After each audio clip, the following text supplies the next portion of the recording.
ఔజుబిల్లాహిమినశ్శైతానిర్రజీం బిస్మిల్లాహిర్రహ్మానిర్రహీం. అనంత కరుణామయుడు అపార కృపాశైలుడు అయిన అల్లాహ్ పేరుతో ప్రారంభిస్తున్నాను. మిత్రులారా, అస్సలాము అలైకుం వరహమతుల్లాహి వబరకాతుహ్. మిత్రులారా, ఈరోజు నేను ఒక చిన్నపాటి రీసెర్చ్, అంటే ఇది నేను చేసింది అంటే నేను తెలుసుకోవాలి, ఖురాన్ గురించి లోతైన అధ్యయనం చేయాలి అనే ఉద్దేశంతో నేను జెమినీ ఉపయోగించి ఖురాన్లో అవతరించిన మొట్టమొదటి 5 ఆయతులు, సూరా అలలక్లోని మొదటి 5 ఆయతుల గురించి లోతైన విశ్లేషణ చేద్దామని ఉద్దేశంతో ఈరోజు నేను జెమినీ ఓపెన్ చేసి దాని గురించి నేను ఖురాన్లో మొదటి 5 ఆయతుల గురించి నా అవతరింపబడిన మొదటి 5 ఆయతుల గురించి లోతైన విశ్లేషణను స్టార్ట్ చేశాను. ఇందులో భాగంగా నేను జెమినీని మొట్టమొదటిగా ముఖ్యంగా వీటి గురించి, ఇక్కడ మీకు కనిపిస్తున్నాయి కదా, ఖురాన్ యొక్క మొదటి దైవవాణి అయిన సూరా అలలక్ మొదటి ఆయత్ ప్రాముఖ్యత మరియు దాని చారిత్రక నేపథ్యం గురించి తెలుసుకుందామని, అలాగే ఇలా 5 పాయింట్లు ముఖ్యంగా వీటి 5 గురించి నేను విశ్లేషణ చేద్దామనే ఉద్దేశంతో డీప్ రీసెర్చ్ ద్వారా నేను మీకు ముందుకు తీసుకొచ్చాను. అందులో మొట్టమొదటిసారిగా నేను ముందుగా ఈ రీసెర్చ్ యొక్క ఉద్దేశం ఏమిటి, దీన్ని మీ ముందుకు తీసుకురావడానికి గల ఉద్దేశం ఏంటి, నా ఇంటెన్షన్ ఏంటి అనేది తెలియజెప్పడం ఏంటంటే, నా ఉద్దేశం ఏమిటంటే ముఖ్యంగా దీని గురించి ఎవరైతే ఇంట్రెస్టెడ్గా లోతైన ఖురాన్ గురించి లోతైన అవగాహన కోసం చూస్తున్నారో, అలాగే ఎవరైతే రీసెర్చ్ మైండ్ పెట్టి దీని గురించి తెలుసుకుందాము అనే ఉద్దేశంతో ఉన్న వాళ్ళకి ఇది ఎంతగానో ఉపయోగపడుతుంది అనుకుంటున్నాను. ముందుగా ఈ రీసెర్చ్లో ముఖ్యంగా నేను తెలుసుకున్నవి ఏమిటంటే పండితుల విశ్లేషణ. ఈ 5 ఆయతులు గల మొట్టమొదటిసారిగా మీ అందరికీ తెలుసు, ఇక్రా చదువు లేదా పఠించు అనే దాని ద్వారా మొదటి వహీ నాజిలయ్యింది. ఇది మనందరికీ తెలుసు. సో దీని గురించి మొట్టమొదటిసారిగా ఎందుకని వహీ చదువు అని లేదా పఠించు అని అవతరించింది, నమాజ్ గురించో కానీ జకాత్ గురించి కానీ అవతరించలేదు. ముందుగా తౌహీద్ గురించి కూడా మనకి అవతరించలేదు వహీ, కానీ మొట్టమొదటిగా చదువు అని చేశారు అల్లా తాలా. సో దాని గురించి తెలుసుకుందాము ఎందుకనే ఉద్దేశంతో నేను ఈ రీసెర్చ్ని జెమినీ ద్వారా నేను మీకు షేర్ చేస్తున్నాను. ఎవరైతే ఇంట్రెస్టెడ్ ఉన్నారో నేను షేర్ చేస్తున్నాను, స్క్రీన్ చదివి తెలుసుకోవచ్చు. అలాగే నేను మీ అందరికీ కూడా చదివి వినిపిస్తాను. ముందుగా దీని యొక్క సబ్జెక్ట్ ఖురాన్ విప్లవం ఇక్రా ఐత్తో ప్రారంభం కావడానికి గల కారణాలు, ప్రపంచ ప్రసిద్ధ పండితుల దృక్పథాలు మరియు లోతైన విశ్లేషణ. ఇదే సబ్జెక్ట్ దీని యొక్క. ఇందులో జెమినీ సమ్ పార్ట్స్ కింద డివైడ్ చేసింది. ఇందులో మీరు చూడొచ్చు, ఇవన్నీ కూడా రకరకాలుగా పార్ట్స్ కింద డివైడ్ చేసి మనకు అది వివరించింది. ఇది ఏదైతే వివరించబడిందో దీనికి ప్రతి దానికి కూడా సోర్సెస్ని కూడా మనం ఇక్కడ చూపించవచ్చు అనమాట. ఇది రకరకాల వెబ్సైట్ల నుంచి ఇస్లామిక్ స్కాలర్స్ ఏం చెప్పారు, అలాగే వీడియోస్ నుండి కూడా ఇది డేటాని సేకరించి మనకి ఇక్కడికి తీసుకొచ్చింది. ఇది ఏమిటంటే మనం ఈ రోజుల్లో ఏ ద్వారా మనం ఎంతగానో ఈజీగా మనం ఇవన్నీ చూసి ఈ వెబ్సైట్లని వెళ్ళి చూసి వాటి గురించి తెలుసుకోవాలి అంటే చాలా సమయం కూడా పడుతుంది. అదే సింపుల్గా మనం ఒకే ఒక ప్రాంప్ట్ ద్వారా ఇక్కడ మనకి ప్రతిదీ కూడా ఈజీగా మన ముందుకు తీసుకొస్తుంది అనమాట. ఓకే, ముందుగా నేను ఇది చదివి వినిపిస్తాను. పీఠిక మరియు చారిత్రక పరిణామాలు. పీఠిక మరియు చారిత్రక పరిణామాలు. సో ఇక్కడ చూడండి, క్రీస్తు శకం 610లో మక్కా నగరంలోనికి సమీపంలో గల జబలన్నూర్ పర్వతంపై ఉన్న హిరా గుహలో మానవ చరిత్ర గమనాన్ని మార్చిన ఒక అసాధారణ ఆధ్యాత్మిక విప్లవం ప్రారంభమైంది. 40 సంవత్సరాల వయసు కలిగిన మహాప్రవక్త ముహమ్మద్ సల్లల్లాహు అలైహి వసల్లం ఆ కాలంలోని మక్కా సమాజంలో విస్తరించిన బహుదైవారాధన, నైతిక క్షీణత మరియు సామాజిక అన్యాయాలతో కూడిన అజ్ఞాన కాలాన్ని జాహిలియా నిరసిస్తూ హీరా గృహలో ఏకాంత జ్ఞానంలో గడిపేవారు. ఈ దివ్య సందేశ ప్రక్రియ ప్రారంభానికి ముందు ప్రవక్తకు తెల్లవారుజామున వచ్చే స్వచ్ఛమైన కలల వంటి సత్య దర్శనాలు కలిగాయి. తదనంతరం రంజాన్ మాసంలోని ఒక పవిత్ర రాత్రి వేళ అకస్మాత్తుగా జిబ్రాయిల్ అలైహిస్సలాం అనే దేవదూత ఆయన ముందు ప్రత్యక్షమయ్యారు.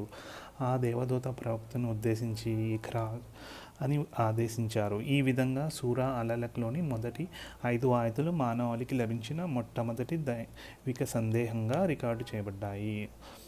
సో దీని యొక్క ఉద్దేశం ఏ విధంగా అని ఇక్కడ మనకు ముందుగా జమున కొంచెం ఎక్స్ప్లెయిన్ చేసింది.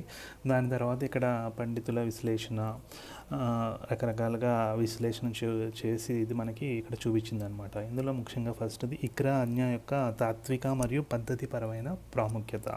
అసలు ఇక్రా అనే దానికి అర్థం ఏమిటి, తాత్విక మరియు పద్ధతిపరమైన ప్రాముఖ్యత ఏముంది అనే దాని గురించి ఇక్కడ కొంచెం విశ్లేషించింది. దీంట్లో ముందుగా దివ్య గ్రంథమైన ఖురాన్ తన విప్లవాత్మక సందేశాన్ని విశ్వాస ప్రకటనతో కాకుండా చదువు అనే ఆదేశంతో ప్రారంభించడం వెనుక లోతైన తాత్విక పునాది ఉందని సమకాలీన మరియు సాంప్రదాయ ఇస్లామిక్ పండితులు స్పష్టం చేస్తున్నారు. మానవాళి అప్పటికే అనేక మంది ప్రవక్తలు, అద్భుతాలను మరియు దైనిక నియమాలను చూసి ఉందని, అయితే ఇస్లాం చివరి సందేశంగా అవతరించిన వేళ మానవుడి మేధోపరిణితిని గౌరవించే క్రమంలో ఈ ఆదేశం ఇవ్వబడిందని విశ్లేషకులు సూచిస్తున్నారు. మిత్రులారా, ఇది మనకి చాలా సులభమైన భాషలో ఇక్కడ మనకి వివరించడం జరిగింది. సో మీరందరూ కూడా అర్థం చేసుకున్నారని అనుకుంటున్నాను.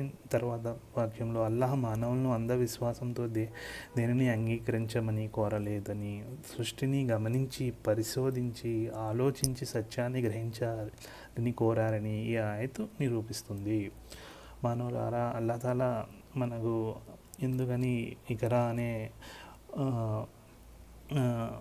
ఆయతతో ఖురాన్ని అవతరింపజేశారు అనడానికి చాలా చక్కటిగా తాత్విక మరియు పద్ధతిపరమైన ప్రాముఖ్యతగా ఇక్కడ మనకి వివరించి చూపించిందనమాట. అల్లాహ్ మానవుల్ని అంధవిశ్వాసంతో దేనిని అంగీకరించామని కోరలేదని, సృష్టిని గమనించి పరిశోధించి ఆలోచించి సత్యాన్ని గ్రహించాలని కోరారని ఈ ఆయతు నిరూపిస్తుంది. అందుకనే అల్లాహ్ తాలా ఖురాన్లో మనకి మీరు చూస్తే కనుక ఎన్నో సైంటిఫిక్స్ ప్రూఫ్లు కూడా అల్లాహ్ తాలా ఖురాన్లో మనకి తెలియపరిచారు. ఈ విధంగా అందుకనే ఇకరా అనే పదంతోనే ఖురాన్ అవతరించడం ప్రారంభమైందని మనకి ఈ వాక్యం ద్వారా కూడా మనకి ఇక్కడ తెలుస్తుంది అనమాట. సో దీని యొక్క ఈ విశ్లేషణను ఇక్కడ సోర్సెస్ మనకు కనిపిస్తున్నాయి కదా, వీటి నుండి వెబ్సైట్స్ నుండి అది మనకి తీసుకొచ్చి చూపించింది అనమాట. అలాగే నెక్స్ట్, క్లాసికల్ అరబిక్ భాషలో ఇక్రా అనే పదానికి కేవలం లిఖితపూర్వక గ్రంథాన్ని చదవడం మాత్రమే కాకుండా సంకేతాలను సేకరించడం, గ్రహించడం మరియు సత్యాన్ని ప్రకటించడం అనే అర్థాలు కూడా ఉన్నాయి. సో ఈ క్లాసికల్ అరబిక్ భాషలో ఇక్రా అనే పదానికి ఈ విధమైన అర్థాలు కూడా ఉన్నాయని మనకి ఇక్కడ తెలుస్తుంది అనమాట. ఈ పదం ద్వారా కేవలం అక్షరాలను చదవడం కాకుండా సృష్టికర్త సృష్టించిన ఈ విశ్వాన్ని ఒక అద్భుతమైన గ్రంథంగా భావించి చదవాలని దేవుడు ఆజ్ఞాపించాడు. జ్ఞాన సముపార్జనను ఒక బాధ్యతాయుతమైన కార్యాచరణగా మార్చడం ద్వారా ఇస్లాం సమాజంలో అక్షరాస్యత మరియు శాస్త్రీయ దృక్పథానికి పునాది వేసింది. అలాగే మిత్రులారా, ఇక్కడ చూడండి, ఇతర ఆరాధనా విధుల కంటే ముందే ఇక్రా ఎందుకు అవతరించింది. ఇక్కడ ఎందుకని నమాజ్, తౌహీద్, నమాజ్, జకాత్ వీటి గురించి కాకుండా ఎందుకని అల్లాహ్ తాలా ఇక్రా చదువు అనే వాక్యంతో ఖురాన్ని అవతరింపజేశారు అని తెలియడానికి ఇక్కడ కొంచెం విశ్లేషణ చేసి చూపించింది మనకి. చూడండి, ఇక్కడ ఇస్లాంలోని మూల స్తంభాలైన నమాజ్, జకాత్ లేదా ఐక్యోపాసన, తౌహీద్ వంటి ప్రధాన సిద్ధాంతాలతో ఈ సందేశం ఎందుకు ప్రారంభం కాలేదనే విషయమై ప్రపంచ ప్రసిద్ధి పండితులు అనేక తార్కిక వివరణలు అందించారు. ఆరాధనల కంటే ముందు జ్ఞానానికి ప్రాధాన్యత ఇవ్వడం వెనుక ఉన్న వ్యత్యాసాలను క్రింది పట్టిక ద్వారా స్పష్టంగా తెలుసుకోవచ్చు. సో ఈ రిఫరెన్స్ మనకి ఈ వీడియోస్ ద్వారా ఇది విశ్లేషించి ఇక్కడ మనకి చూపిస్తుంది అన్నమాట. సో మీరు ఇది చదవచ్చు. ఇక్కడైతే ఈజీగా మనకు అర్థమైన భాషలో ఇక్కడ మనకు చూపించింది. ఆరాధన సిద్ధాంతము మొదటి ఆయత్గా రాకపోవడానికి గల తార్కిక కారణాలు. ఎందుకని మొదటి ఆయత్గా అల్లా తాలా అవతరింప చేయలేదు, నమాజ్ గురించి, తాహీద్ గురించి, జకాత్ గురించి అనేవి ఇక్కడ మనకి చూడొచ్చు అనమాట. అలాగే పండితుల విశ్లేషణ, ఇస్లామిక్ స్కాలర్స్ ఏమని దాన్ని విశ్లేషణ చేశారు అనే దాని గురించి కూడా మనకి ఇక్కడ తెలుస్తుందన్నమాట. అలాగే కొంచెం ముందుకు వెళ్తే ఇక్కడ మనకి ఒకసారి మీరు ఇది పాస్ చేసుకుని కూడా మీరు ఇది చదవచ్చు. ఓకే మిత్రులారా, కొంచెం కిందకి వెళ్దాం. ఖురాన్ ప్రకారం పూర్వ ప్రవక్తలైన ఇబ్రాహీం, మూసా మరియు ఈసా అలైహిస్సలాం కాలంలో కూడా సలా మరియు జకాత్ విధులు అమల్లో ఉన్నాయి. అయినప్పటికీ చివరి ప్రవక్త ద్వారా అవతరించిన ఇస్లామీయ షరియా పరిపూర్ణమైనది కావున అది మానవాళి మేధో వికాసంతో ముడిపడి ఉంది. నమాజ్ ఎలా చేయాలో వివరించే ప్రత్యక్ష సూత్రాలు ఖురాన్లో వివరంగా కాకుండా సంక్షిప్తంగా ఇవ్వబడ్డాయి. వాటి ఆచరణాత్మక విధానాన్ని ప్రవక్త తన సున్నత్ ద్వారా నిరూపించారు. అందువల్ల ఆచరణాత్మక విధుల కంటే ముందే మానవుని ఆలోచన సరళిని మార్చడానికి జ్ఞానమే సరైన మార్గమని అల్లాహ్ భావించాడు. మేధోపరమైన పరిణితి సాధించకుండా విధించబడే ఆరాధనలు మూఢనమ్మకాలుగా మారే ప్రమాదం ఉంది. మిత్రులారా, ఇది చూస్తుండే ఈ వాక్యం ఒకసారి మీరు చదవండి. దీంట్లో చాలా గొప్ప విషయం దాగి ఉంది. అల్లా తాలా మనకు ఎందుకని చదువు అనే వాక్యం ద్వారా ఖురాన్ అవతరింపజేశారు అనడానికి ఈ ఒక్క వాక్యం చూస్తే మనకు చాలా అర్థమవుతుందని నేను ఆశిస్తున్నాను. కొంచెం ముందుకు వెళ్దాం. ఇంకా ఇది ఏమని రీసెర్చ్ చేస్తుంది చూద్దాం. గిరి గుహలో జిబ్రాయిల్ అలైహిస్సలాంతో ముఖాముఖి సంఘటన మరియు భౌతిక స్పర్శ యొక్క లోతైన అర్థం. ఇక్కడ చూడండి మిత్రులారా, ఇది గిరి గృహలో మీన్స్ హిరా గృహలో మహమ్మద్ అలైహిస్సలాంని ఆలింగనం చేసుకున్నారు. మీ అందరికీ తెలుసు, మహమ్మద్ అలైహిస్సలాం ప్రవక్త గారిని జిబ్రాయిల్ అలైహిస్సలాం 3 సార్లు ఆలింగనం చేసుకున్నారు. ఓకే, దాని గురించి యొక్క విశ్లేషణ కూడా చేసింది. ఇదేంటో చూద్దాం. ఎందుకని ఆ విధంగా చేసుకున్నారు అనే దాని గురించి ఇక్కడ మనకి పండితులు, ఇస్లామిక్ స్కాలర్స్ ఏం చెప్పారు దాని యొక్క విశ్లేషణ కూడా ఇక్కడ మనకి చూపించింది అనమాట. ఇంకొకసారి చూడండి. హీరా గృహలో ప్రవక్త ముహమ్మద్ సల్లల్లాహు అలైహి వసల్లం మరియు దైవదూత జిబ్రాయిల్ మధ్య జరిగిన సంభాషణ అత్యంత నాటకీయమైనది మరియు భావోద్వేగభరితమైనది. దేవదూత చదవమన్నప్పుడు ప్రవక్త నేను చదవలేను అని ప్రత్యుత్తరం ఇచ్చారు. అయినప్పటికీ దేవదూత ప్రవక్తను గట్టిగా కౌగిలించుకొని ఒత్తిడికి గురి చేయడం 3 సార్లు పునరావృతమైంది. 3 సార్లు చెప్పిన మనకు తెలుసు, అందరికీ తెలుసు. 3 times ఆలింగనం చేసుకున్నారు ప్రవక్త గారిని. సో దీని గురించి ఇక్కడ మనకి అర్థం ఉంది ఎందుకని. ఈ భౌతిక స్పర్శ మరియు కౌగిలింత వెనుకున్న తత్వాన్ని అబ్దుల్ అలా మౌదూదీ వంటి ప్రసిద్ధి పండితులు విశ్లేషించారు. దీన్ని కూడా గల కారణం ఎందుకని అయి ఉంటుంది అలాగా, దాని గురించి కూడా అబ్దుల్ అలా మౌదూదీ గారు, రహమతుల్లాహి వంటి పండితులు విశ్లేషించారు. దేవదూత ప్రవక్తను అంత గట్టిగా నొక్కడం అనేది కేవలం ఒక సాధారణ కళ కాదని. మిత్రులారా, ఇక్కడ మనం చూడండి ఒకసారి. అది భౌతిక ప్రపంచంలో జరుగుతున్న ఒక యథార్థ సంఘటన అని ప్రవక్తకు స్పష్టం చేయడానికి దోహదపడింది.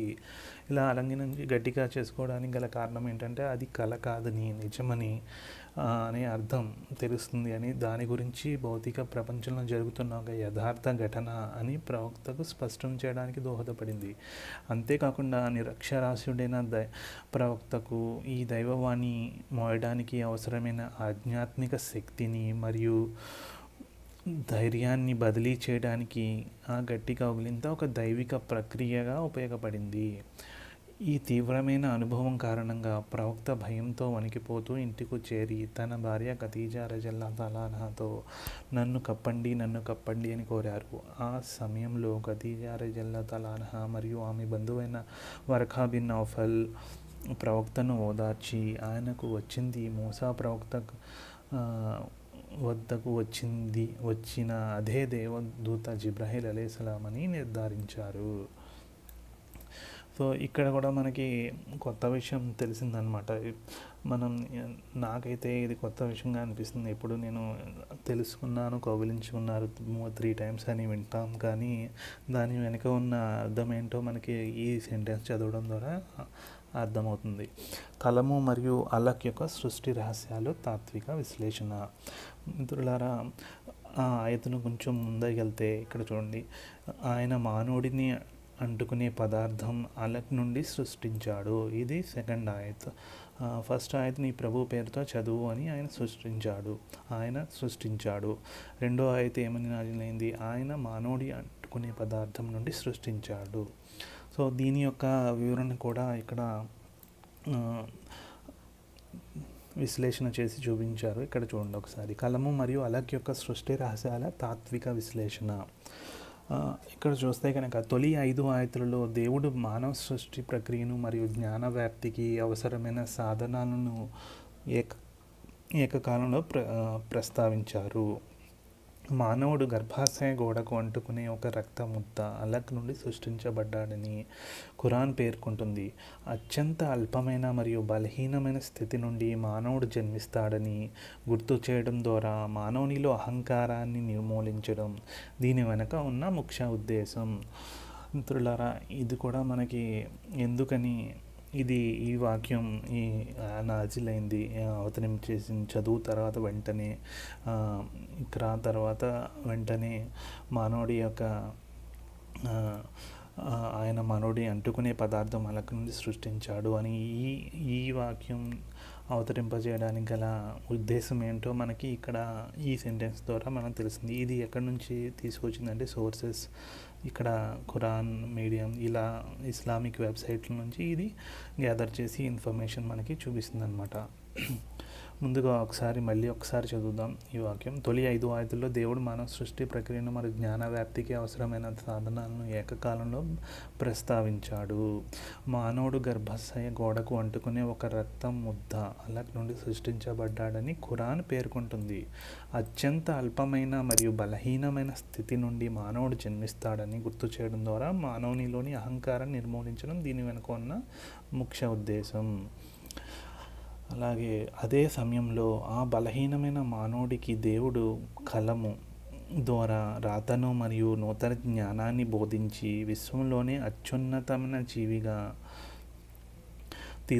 తీర్చిదిద్దాడు. పండితుల అభిప్రాయం ప్రకారము, ఇస్లామిక్ స్కాలర్స్ యొక్క అభిప్రాయం ప్రకారం ఏముందంటే ఇక్కడ కలము అనేది జ్ఞానాన్ని భద్రపరచడానికి, ఒక తరం నుండి మరొక తరానికి బదిలీ చేయడానికి అల్లాహ్ మానవాళికి ఇచ్చిన గొప్ప సాంకేతిక వరము. కలము మరియు లేఖన కళ ప్రస్తావన లేకపోతే మానవ మేధస్సు ఒకే చోట స్తంభించిపోయేదని మౌదూదీ రహమతుల్లాహి వివరించారు. ఈ విధంగా అల్పమైన భౌతిక స్థితి అలక్ మరియు అత్యున్నత మేధాపరమైన స్థితి కలము రెండింటినీ సమన్వయం చేస్తూ మానవుని ఉనికిని మరియు బాధ్యతను ఈ ఆయతులు సమున్నతంగా చాటి చెప్పాయి. సో ఇది ఎక్కడి నుంచి అంటే మనకి ఈ సోర్సెస్ నుండి గ్యాదర్ చేసి ఇన్ఫర్మేషన్ మనకి చూపించింది అనమాట. అలాగే మిత్రులారా, కొంచెం ముందుకెళ్తే దివ్యవాణి తాత్కాలిక నిలిపివేత మరియు ప్రవక్త స్థైర్యం. మిత్రులారా, మనందరికీ తెలుసు, మొదటి 5 ఆయతులు అవతరించిన తర్వాత కొన్ని రోజుల వరకు, అరౌండ్ నాకు తెలిసినంత వరకు 4 to 6 months వరకు దైవవాణి నిలిచిపోయింది. ఏ విధమైన వహీ అల్లాహ్ తాలా నుండి అవతరింప చేయలేదు. దానికి గల కారణాలు ఏంటో కూడా మనకు ఇక్కడ విశ్లేషించి చూపించడం జరిగింది. సో దానికి గల కారణాలు ఏంటో కూడా దానికి గల కారణాలు ఏమై ఉండవచ్చు అని ఇస్లామిక్ పండితులు ఏమని విశ్లేషణ చేశారు అనే దాని గురించి మనం ఇక్కడ చూడవచ్చు అనమాట. మొదటి అవతరణ ముగిసిన తర్వాత కొంతకాలం పాటు దైవ సందేశ ప్రక్రియ నిలిచిపోయింది. దీన్ని ఫిత్రతుల్ అల్ వహీ, దివ్యవాణి విరామ కాలం అని పిలుస్తారు. ఈ విరామ కాలం వెనుక అనేక దైవిక ప్రణాళికలు ఉన్నాయని పండితులు స్పష్టం చేస్తున్నారు. దీనికి గల అనేక కారణాలు ఉన్నాయని పండితులు స్పష్టం చేస్తున్నారనమాట. సో దానికి గల కారణం ఏంటి, ఏమై ఉండవచ్చు అని ఇక్కడ మనం తెలుసుకోవచ్చు. మొదటిగా ప్రవక్త ముహమ్మద్ సల్లల్లాహు అలైహి వసల్లం ఎదుర్కొన్న తీవ్రమైన ఆధ్యాత్మిక మరియు భౌతిక అలసట నుండి ఆయన కోలుకోవడానికి మరియు మానసిక ప్రశాంతతను పొందడానికి ఈ విరామం అవసరమైంది. రెండవది, ఒకవేళ ప్రవక్త స్వయంగా ఈ మాటలను సృష్టించి ఉంటే ప్రజల నుండి వచ్చే విమర్శల సమయంలో కూడా ఆయన నిరంతరం కొత్త మాటలను చెప్తూనే ఉండేవారు. కానీ సందేశం ఆగిపోవడం ద్వారా ఈ వాక్యం దేవుని ఆధీనంలో మాత్రమే ఉందని నిరూపించబడింది. మూడవది, ఈ విరామ సమయంలో శత్రువులు, ముఖ్యంగా అబూలహబ్ భార్య వంటి వారు నీ దేవుడు నిన్ను వదిలేశాడు అని చేసిన ఎగతాళిని తనకంటూ ప్రవక్త తన విశ్వాసంలో స్థిరంగా నిలబడేలా శిక్షణ ఇచ్చింది. ఈ విరామం తర్వాత సూరా అల్ ముద్దస్సిర్ లేదా సూరా అద్దుహా అవతరించి ప్రవక్తకు అమితమైన ధైర్యాన్ని మరియు తదుపరి కార్యాచరణను అందించాయి. మిత్రులారా, దీని తర్వాత సూరా అల్ ముద్దస్సిర్లోని 1-7 ఆయతులు అవతరించాయి. ఇది మనకు తెలుసు. అలాగే సూరా అద్దుహా కూడా అవతరించింది. సో ఇదే మనకి ఇక్కడ చూపిస్తుంది అనమాట. దీనికి గల కారణాలు ఏమిటి అనే దాని గురించి ఇక్కడ విశ్లేషణ చేసి మనకు చూపించింది. అలాగే కొంచెం ముందుకెళ్తే పండితుల దృక్పథాల తులనాత్మక పరిశీలన, ఏ విధంగా పండితులు దీని గురించి మనకి విశ్లేషణ చేసి చెప్పారు అనే దాని గురించి ఇక్కడ మనకి ఈ టేబుల్లో క్లియర్గా చూపిస్తుంది అనమాట. ఇది పాస్ చేసి మీరు చూడొచ్చు ఇంకా క్లియర్గా ఇన్ డెప్త్. అలాగే కొంచెం ముందుకు వెళ్తే ఇంకా సూరా అల్ అలక్లోని తదుపరి భాగం ఆయతులు 6-19 కొంతకాలం తర్వాత అవతరించింది. మహాప్రవక్త ముహమ్మద్ సల్లల్లాహు అలైహి వసల్లం కాబా ప్రాంగణంలో బహిరంగ నమాజ్ చేయడం ప్రారంభించినప్పుడు అబూ జహల్ వంటి ఖురైష్ నాయకులు ఆయనను బెదిరించి అడ్డుకోవడానికి ప్రయత్నించారు. ఈ నేపథ్యంలో అల్లాహ్ అబూ జహల్ యొక్క అహంకారాన్ని తీవ్రంగా ఖండిస్తూ, ఒకవేళ అతను ప్రార్థనను అడ్డుకుంటే అతని నొసలు తల వెంట్రుకలు పట్టుకుని నరకపు కాపలాదారుల చేత లాగించడం జరుగుతుందని హెచ్చరించారు. ఈ విధంగా విశ్వాస స్వేచ్ఛను హరించి దుష్టశక్తుల పతనాన్ని సూరా స్పష్టం చేసింది. సో ఇది మనకు ఈ రిఫరెన్స్ ద్వారా తీసుకొచ్చి చూపించింది అనమాట. మిత్రులారా, ఇది ముగింపు అని చూపించింది కదా, ఇది కూడా ఒకసారి చదువుదాం. ఖురాన్ అవతరణ ప్రక్రియ ఇఖ్రా చదువు అని శక్తివంతమైన మరియు విప్లవాత్మకమైన పదంతో ప్రారంభం కావడం మానవ మేధో పరిణామంలో ఒక మైలురాయిగా నిలిచిపోయింది. కేవలం గుడ్డి నమ్మకాలతో కాకుండా పరిశీలన, శాస్త్రీయ దృక్పథం మరియు దైవిక నైతికతతో కూడిన జ్ఞానాన్ని సంపాదించడమే ఇస్లాం యొక్క ప్రధాన ఆశయమని ఈ తొలి ఆయతులు మనకి నిరూపించాయి. అంటే మిత్రులారా, ఇది మనకి అర్థమవుతుంది కదా ఎందుకని ఇక్కడ ఇంకొకసారి ఇది మనకి ముగింపు అనే వాక్యం ద్వారా అగైన్ మళ్ళీ బ్రీఫ్గా మనకి ఇక్కడ చూపిస్తుంది అనమాట. ఈ తొలి ఆయతులు నిరూపించాయి నమాజ్, జకాత్ వంటి నియమాలు సమాజ నిర్మాణానికి ఆచరణాత్మక రూపాలైతే ఆ నియమాలను సమర్థవంతంగా అమలు చేయడానికి అవసరమైన అంతర్గత జ్ఞానాన్ని మరియు ఆధ్యాత్మిక చైతన్యాన్ని ఇక్కడ సమకూర్చింది. ప్రవక్త ముహమ్మద్ సల్లల్లాహు అలైహి వసల్లం ప్రదర్శించిన సహనం, స్థైర్యం మరియు దైవభక్తికి పునాదిగా నిలిచిన ఈ దివ్యవాణి నేటి సమాజానికి అక్షరాస్యత మరియు సత్య మార్గదర్శకత్వంలో ఒక దీపస్తంభంగా నిలుస్తుంది. మిత్రులారా, ఈ కింద ఏదైతే మనం చూపిస్తున్నాయో ఇవన్నీ కూడా సోర్సెస్, వీటి నుండి ఈ డేటా సేకరించి మనకి విశ్లేషించి చూపించింది అనమాట. ఇది మిత్రులారా, ఇది మీకు ఎంతో కొంత అయినా ఉపయోగపడుతుందని, దీని గురించి మనం తెలుసుకోవడం వల్ల మన యొక్క ఈమాన్ మరింత పటిష్టం అవుతుందని నేను భావిస్తున్నాను. అందుకనే నేను ఇది మీ ముందుకు తీసుకొచ్చాను. మొదటిగా నా ఉద్దేశం ఏమిటంటే, నేను దీని గురించి ఇన్డెప్త్గా తెలుసుకోవాలి అనే ఉద్దేశంతో నేను ఇది స్టార్ట్ చేశాను. అలాగే మీ ముందుకు కూడా తీసుకొద్దాం అనుకుంటున్నాను. మీలో కూడా ఎవరైనా అలాగా ఆలోచించేవారు ఉంటే కనుక ఇది మీకు ఎంతగానో ఉపయోగపడుతుంది అని అనుకుంటున్నాను. అలాగే మిత్రులారా, నెక్స్ట్ వీడియోలో మనం సూరా అల్ ముద్దస్సిర్లోని మొదటి 7 ఆయతులు, అంటే ఈ సూరా నాజిల్ అయిన తర్వాత మొదటి సూరా అల్ ముద్దస్సిర్లో 1-7 ఆయతులను అవతరించాయి. సో దాని యొక్క విశ్లేషణ కూడా మనం ఇలా ఇన్డెప్త్గా విశ్లేషించి తెలుసుకుందాము. So thank you. అస్సలాము అలైకుం వరహమతుల్లాహి వబరకాతుహు.